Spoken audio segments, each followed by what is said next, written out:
300 জন MP একসাথে পালায়, এটা একটা রেকর্ড। যাক, নেগেটিভ কথা যেহেতু বলবো না, যে আনাজের মায়ের কথাটা বলছিলাম, এবং উনি চাইছিলেন যে ওনার ছেলের এই চিঠিটা, এরকম অনেক করসপন্ডেন্স আপনারা জানেন ইন্দিরা গান্ধীর আমলে ওনার বাবার সাথে যে চিঠিপত্র লেখা হতো ওটা এখন সাহিত্য। ঠিক এরকম এই চিঠিটা আমরা কোনো একটা ক্লাসে পাঠ্যতে আনতে পারি। আজকে যেহেতু আনবো, আমরা যেহেতু শিক্ষা সচিব এখানে নাই, দেওয়া হয়নি, হয়তো আমরা নেক্সট উইকে দিব। আমার তার কাছে প্রথম রিকোয়েস্টই থাকবে এটাকে আমরা পাঠ্যবইয়ে কিভাবে ইনক্লুড করতে পারি এবং ইনক্লুড করব।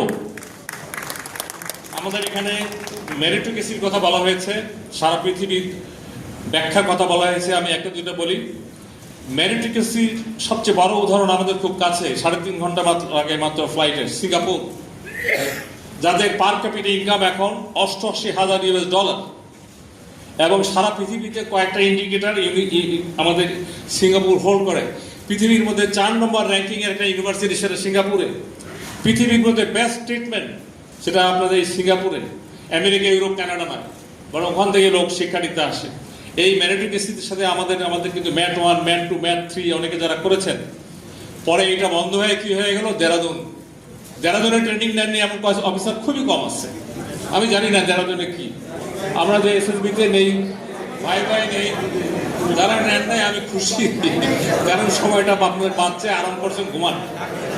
এই দেরাদুন একটা ট্রেনিং, ঘরে বসে থেকে অর্ডার পাইছে আর গেছে আর আসছে। আমরা ভাইভাতে দেরাদুনটাকে এখন প্লাস মনে করি না, আমি এখন মাইনাস মনে করি, সত্যি কথা বলতে কি।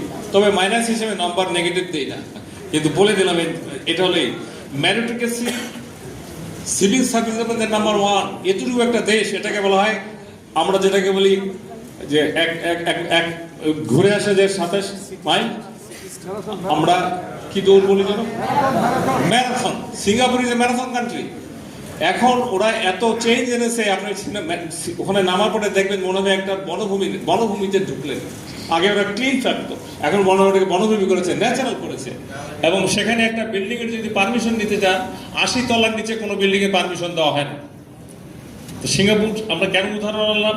পড়াশোনা বলেন, চিকিৎসায় বলেন, শিক্ষায় বলেন, ইনকামে বলেন, এই যেই সিঙ্গাপুর একটা জেলের দেশ ছিল, সিঙ্গাপুর আর আমরা একসাথে স্বাধীন হয়েছি, তারা কোথায় আর আমরা কোথায়, এই জন্য আমি এটা বললাম।